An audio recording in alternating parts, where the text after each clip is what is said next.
Hawke's Bay's Newstalk ZB, Holden on Sport Live from the West Shore Beach Inn this morning. Athletics now, Allan Potts. I've been talking to Allan for a long time about athletics, and he's still involved with it, and it's been a very big year for athletics in Hastings, hasn't it, Allan? It certainly has been. Gee, that's kept you going. We're just running through them. You had the New Zealand secondary schools, Colgate's, and last week the Sylvia Potts meeting. And things have been going well for you at the sports park? Yeah, things have been very, very good as far as, competitions. I mean, in the New Zealand secondary schools, we had close to 2,000 competitors. Colgate Games had close to 1,500.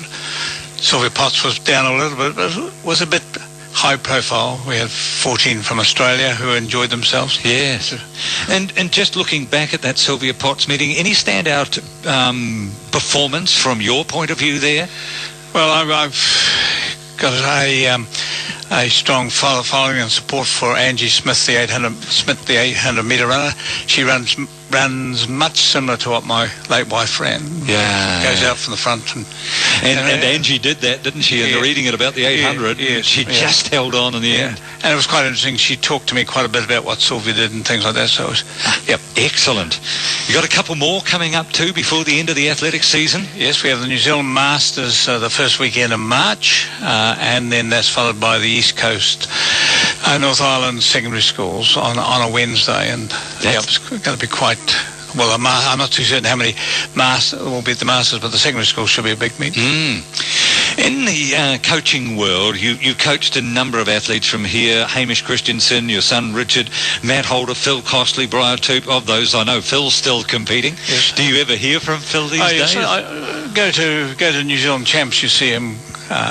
He's just moved from Christchurch to Nelson. He's teaching at Nelson Boys this year. Yeah, and he's still winning. Still winning. Still involved. Yes, indeed. Has your coaching style changed over the years, or do you still do basically the same things you did when you started? Well, I started with sprinters. It was my start 56 years ago. Basically, this is my 56th year in coaching. Wow. And I started off with a girl sprinter in Dunedin who was training around by herself, and we started from there, and things developed from there. And I've been quite fortunate in I started to run reasonably well, and then met up with all these top runners, Ron Clark and Bill Bailey, Halberg, Snell, and all those. So. I guess you have an interest in sort of the middle distances, I suppose, 800, 1500 or thereabouts?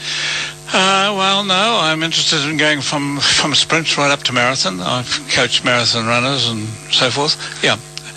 I'm not so much strong in the field events. We've been lucky throughout the years to have people that specialise in field events, but I've done a wee bit of coaching in field events. Especially when I was out in Taihape, I actually coached he was a previous hammer thrower, but I coached him and he won the New Zealand hammer title. So in the 815, I remember the days of Snell and Halberg. It was just 100 miles a week, I think it was, you had to do in those days. Does that still hold good? Well, it all depends what people want to do. I was running 100 miles plus before I heard of Lydiard, and he did advise me in part of my career.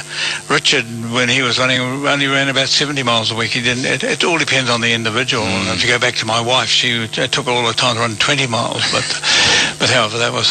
Yeah, but still was good enough to... Oh, yes. Yeah. To run at the top level in the world. What's the individual wants? I'm a great believer that you don't overstrain and you run relaxed. If you can do 100 miles, so be it. If you can do 180 miles, so be it.